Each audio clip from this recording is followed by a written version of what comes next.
Good morning, everyone. How was everyone's long weekend? I had some fun. Oh, did you How know? about you? I did as well. So today we're going to talk about a couple things. Go over quiz 1, assignment 2, organizing your files. So people have talked about how in your home directory working on a bunch of assignments, you have just a bunch of files. We're going to try and sort that out so you don't get confused on what you're working on. It's gonna be a fun day. What now? Wednesday fun day. Something like that. Every day. Exactly. Programming is fun. You got to realize that. So far, yes. Okay. And then we're going to talk about assigning variables to different types. So we can take a floating point number and assign it an integer value assign it a floating point number, and as a matter of fact, take character values and assign them to integer values or integers as well.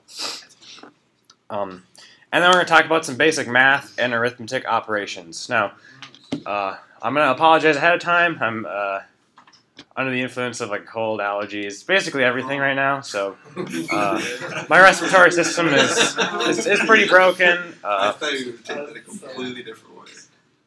Yeah.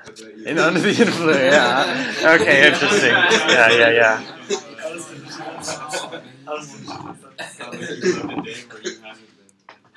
Anyway. So, quiz 1, we took it in class on Friday. Not quite as good a results as I would have hoped for. You can see the distribution isn't particularly good. But what I'm going to do right now is go through quiz 1, look at what the correct answers were, and talk about a couple of the things I saw when I was grading in.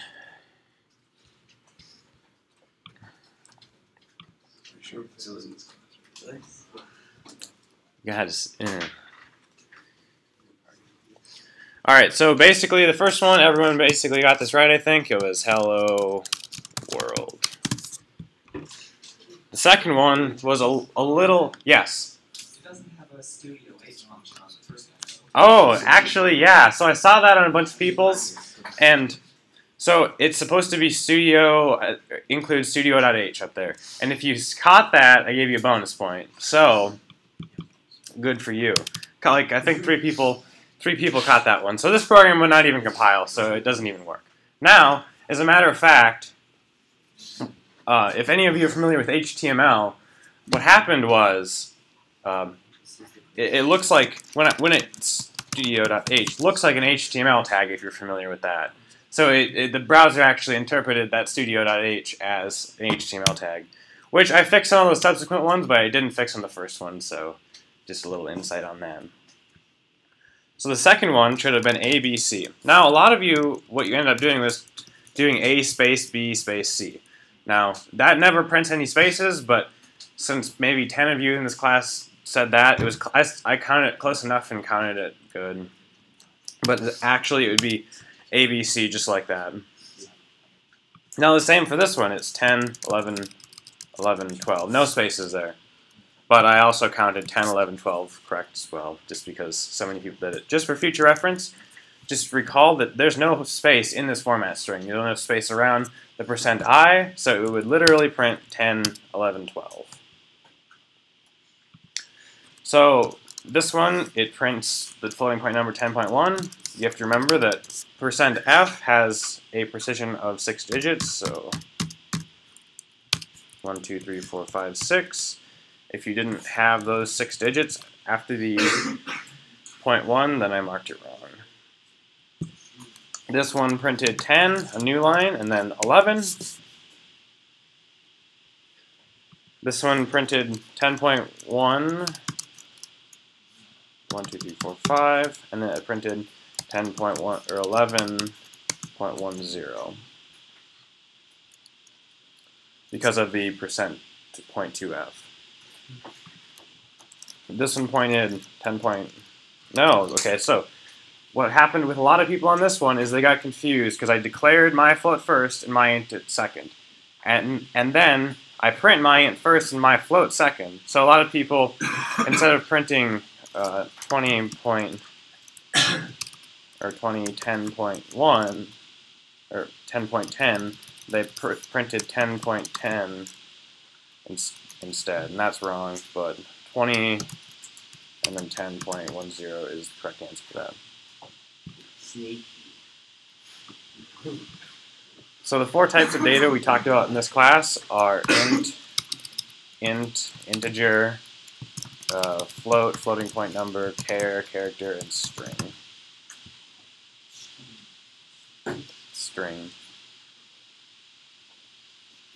So question 9,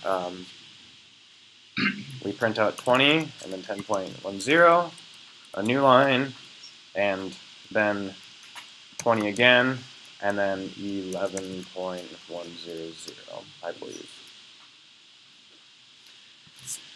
Just keeping in mind, we have the %.2f, which means 2 decimal places, and then the %.3f, which means 3 decimal places.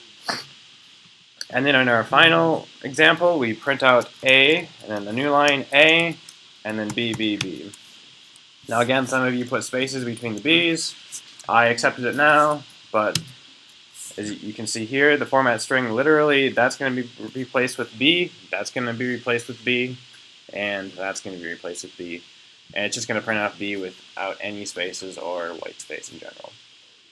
So that's the quiz. Any questions on the correct answers right now?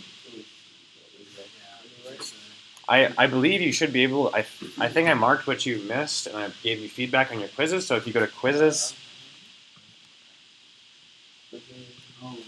No, I'm there. This is all. Can you click on quizzes again?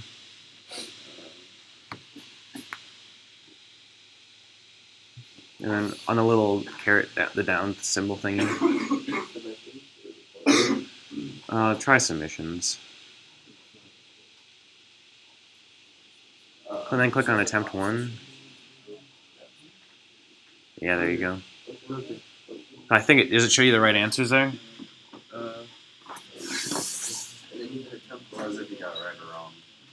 Does it give you the feedback?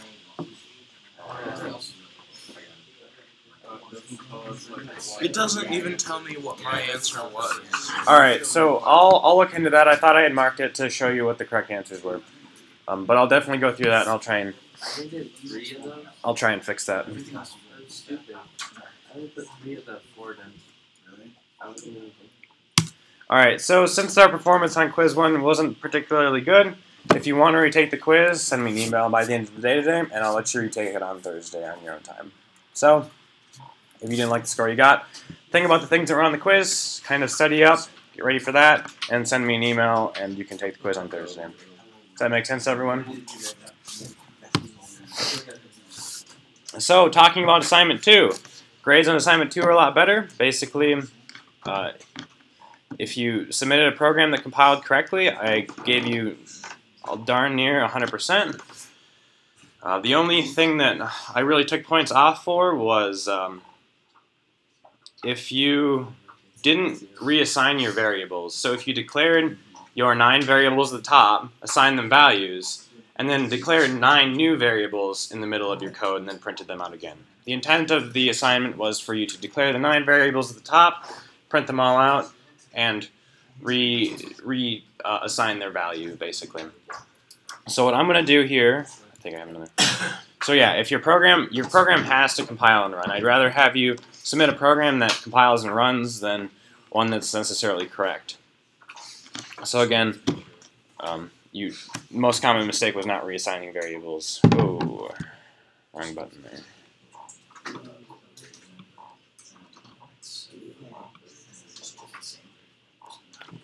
All right.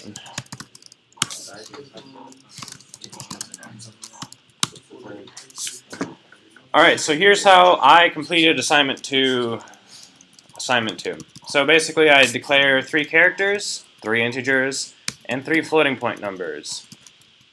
And then I do %C, %I, %.2f. That will generate A space 10 space 10.10, and then a new line. This will generate B space 11 space 11.10 space, or new line. And this line will generate C space 12 space 11.10, new line. And that's the first component of printing out the variables. You take one of each variable from group, one time a piece, and you print them out. And the second time, you print all 3 of your variables on their own line. So all the characters, all the integers, all the floating point numbers. So then, in the middle here, we simply reassign our variables to have new values. So again, what a significant number of people did was they did int a b or something like that. But I didn't want you to do that. I wanted you to take the variables that we had already declared before and give them new values, and then print them out with the exact same specification. So what I'm going to do, actually, if you want to look at this, I'm going to copy it to the dist folder. So, oh shoot,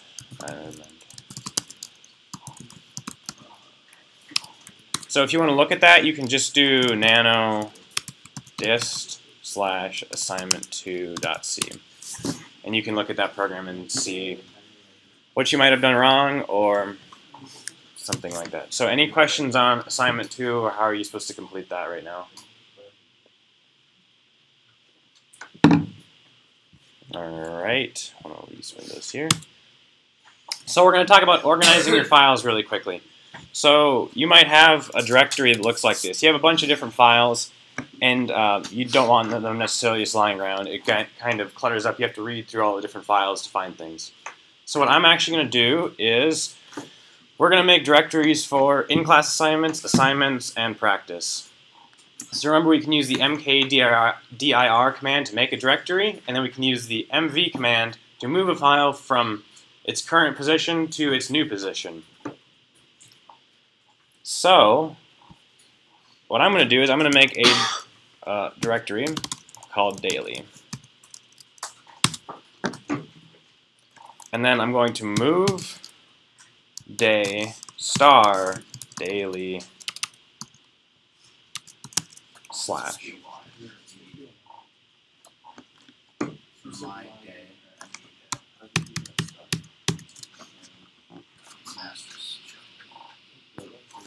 Alright, so what the asterisk actually does is it says we're going to take any file which starts with day and ends with any other characters, and we're going to, that's what that expands to. That's called a bash expansion. And sorry, that is supposed to be a V. So we're going to move everything that starts with day, and we're going to put that under the daily folder. So if you've started your C program file names with something like in class, then you do in class star. But if you started them all with day 6 or whatever, day 7, whatever, then this will catch everything that's named day whatever and move it under the daily folder. Is it bad that I've already pretty much deleted the ones I submitted? No, it's fine as long as you know what's going on. Huh. But it's good to keep the old program for reference if you want to go back and look at what we've worked on in the past. So the second directory we're going to make is assignment. I'm just going to call it assign. And then we can do move assign star. So it'll find all the files called assign and move them under the directory called assign.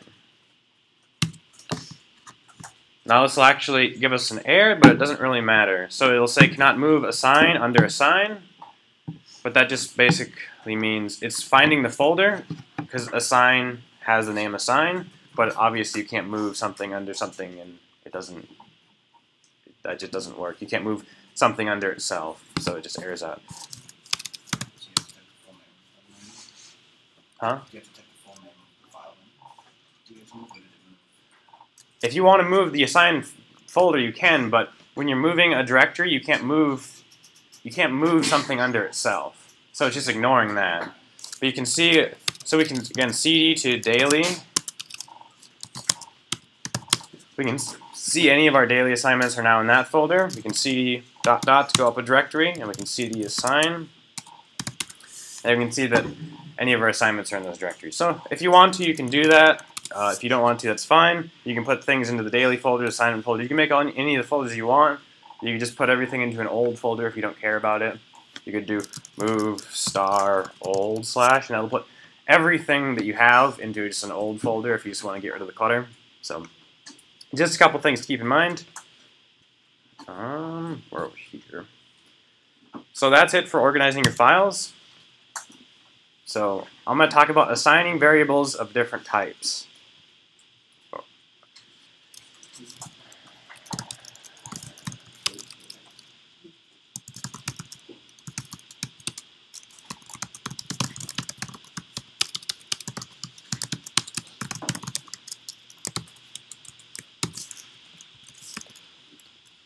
So we can have a number, float a, or my float, doesn't matter, equals 20.22. And we can print that off with printf and %f, comma, my float. But as a matter of fact, we can also assign that value to another variable. We can do int, my int, and set that equal to my float. And we can printf my int.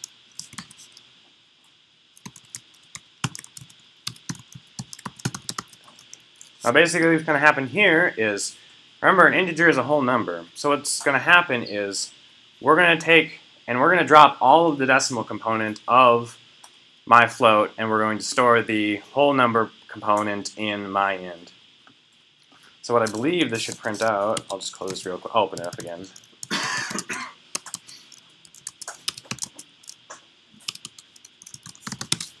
So it'll print out the floating point number as we expect it, and it'll print out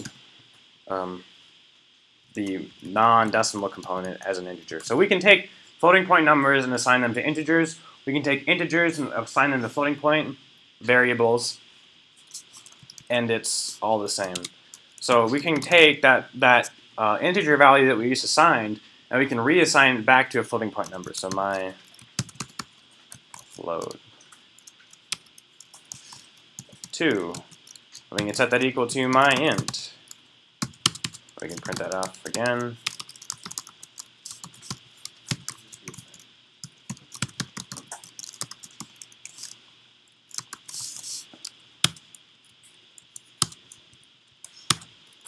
And we can see after we've taken that floating point number with the decimals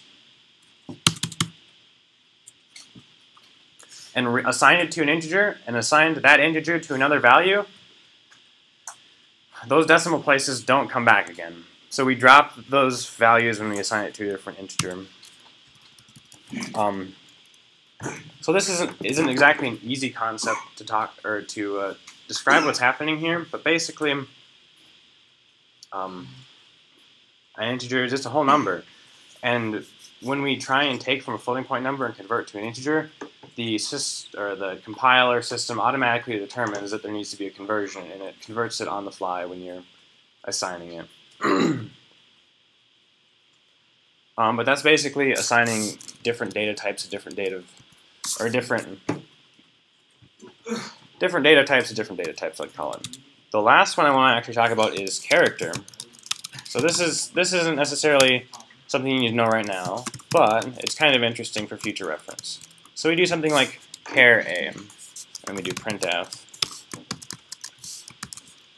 %i, or not %i, %c.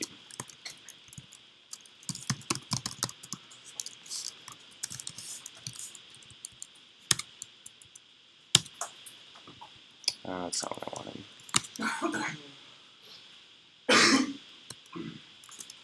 Oh, it was actually, just kidding. Forgot my new line. So we can see that outputs A. But, as it turns out, character values can also have integer values. So when we declare my int, we'll call it a char conversion equals my char. And we printf that character, or that now integer. It's kind of tricky, but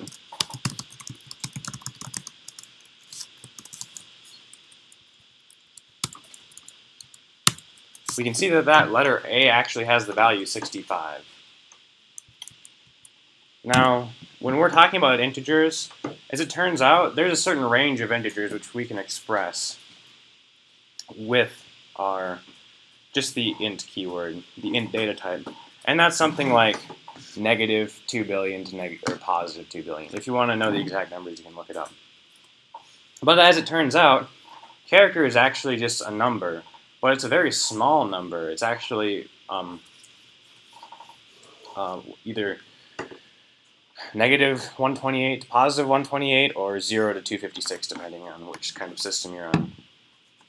So the reason we use char to store characters is because it's very small, and there's actually an equivalency between a number and its character equivalent.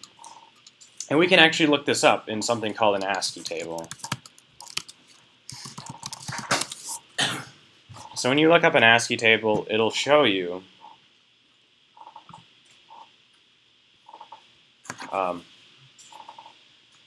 which character values, or it'll show you character values and it'll show you their associated character code. So we can recall that we printed out the letter A, which has the character value 65. Now this is something that we're going to talk about later in this class, but I wanted you to just kind of start to get an understanding that basically everything is a number.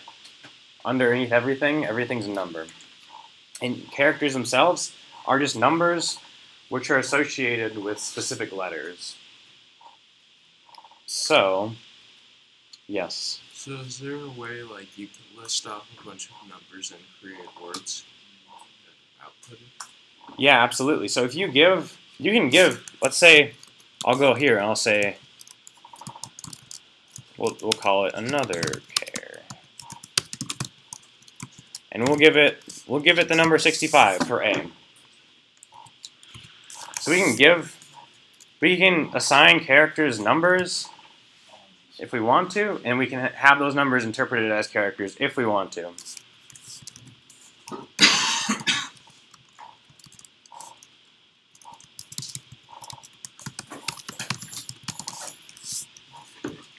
So that right there will print out A, just as 65 does. It's all based on printf interpreting the character we give it as a letter instead of a number. So we could also, I don't know if we can do this for sure, I think we can print out a character just as an integer actually. I'm really not sure if we can do this. Yeah, we can output a character just as an integer with the %i. It's just, keep in mind that a character is just a number that's associated with a letter. So, that's a little bit about assigning different values. I'll be real honest, my explanation of it wasn't particularly good, but just keep in mind that you can assign different data types to other data types. If it's a floating point number and you assign it to an integer, you'll drop the decimal places, and if you assign an integer to a floating point number, the decimal places will just all be zeroed. So that's really the basics of it. So the second thing I'm going to talk about today is math operations. So we have a couple different math operations we can do in C. Now we're going to talk about the 4 core arithmetic math operations today. We're going to talk about multiplication, division, addition, subtraction. So we're going to start out with just a couple simple integer values. We can do int a equals 10 plus 10.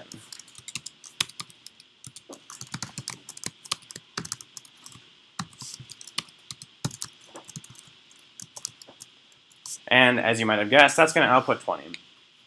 So it's pretty straightforward.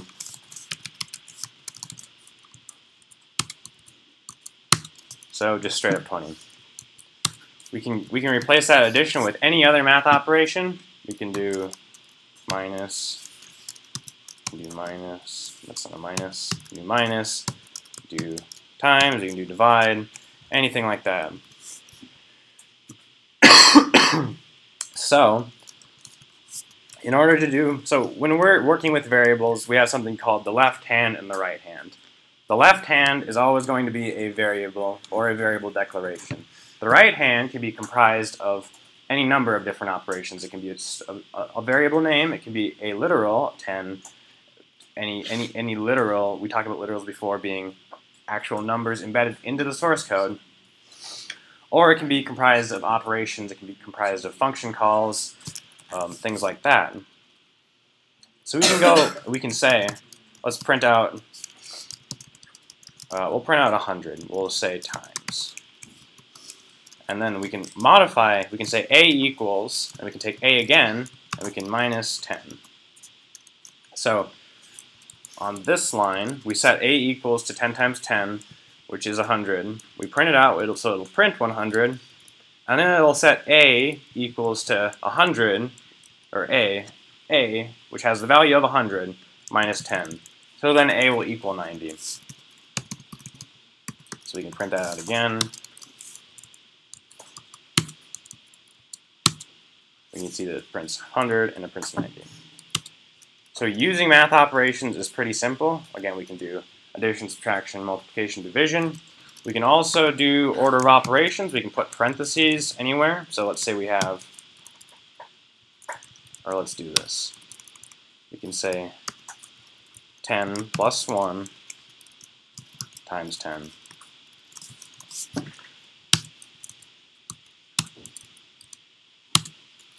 So we can see that instead of getting 100, we have 110.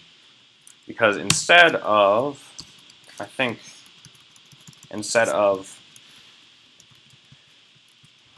10 times 100, or 10 times 10, or 10 times 1 plus 10, that would be 21. Order of operations is confusing. But if we did something like this,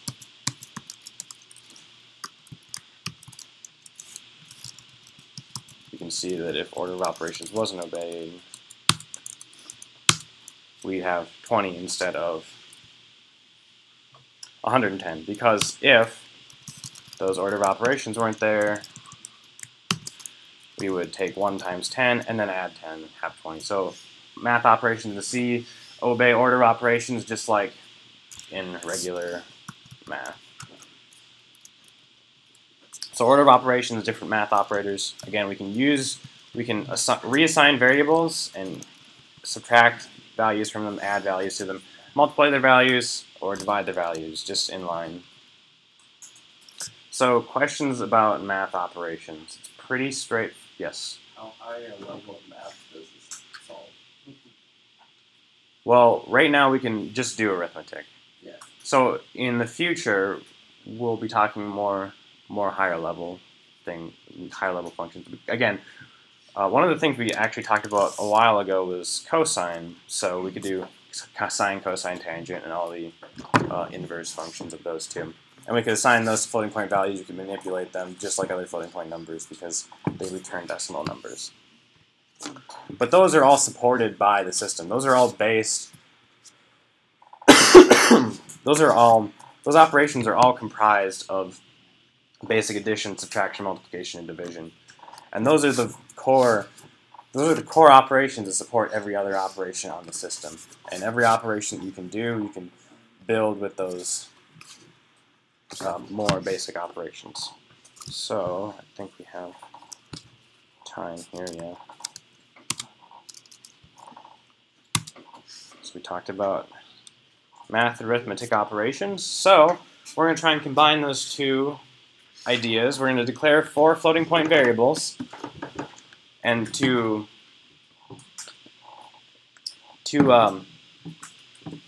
get their initial value, we're going to perform a math operation. So just take 2 numbers, do add, multiply, add, subtract, multiply, divide on them, and store them into a floating point number. So then, after you've done that, we're going to declare 4 integers and store each of those 4 floating point values into those integers. Now what's going to happen there is when we store the floating point number into an integer, it's going to truncate or remove the last digits, or remove the decimal places, and store just the whole number component of it into the integer. And then we're going to print out the floating point number and the integer variables side by side and observe the difference. So let's get started on that, and we'll see where we get. Wait, where are we storing the results? I do know what you mean, but in the four floats we're making. Yeah, so we're making 4 floats, and at the same time, we're going to say float 1 equals, let's say, 10 plus 10.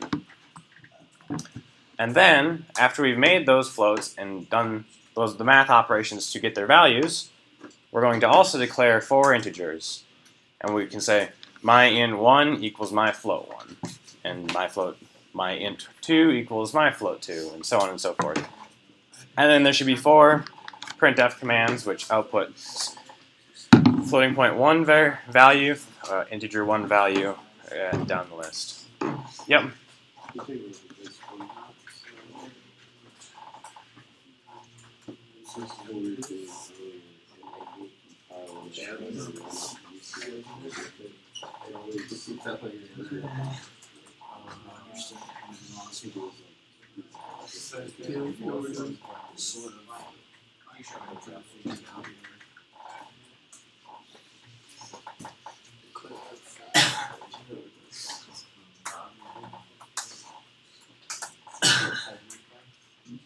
So there's no so you open that up.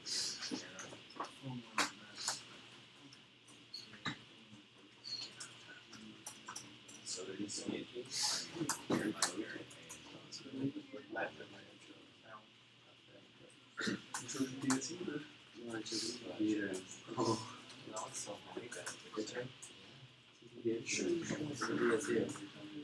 It's already so stupid. You could use it as a very good. Could be if you wanted to. You don't know what we're doing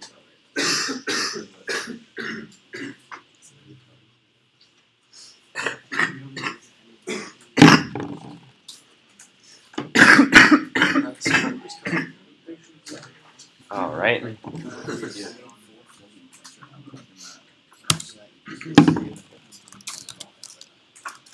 just did that. Yeah.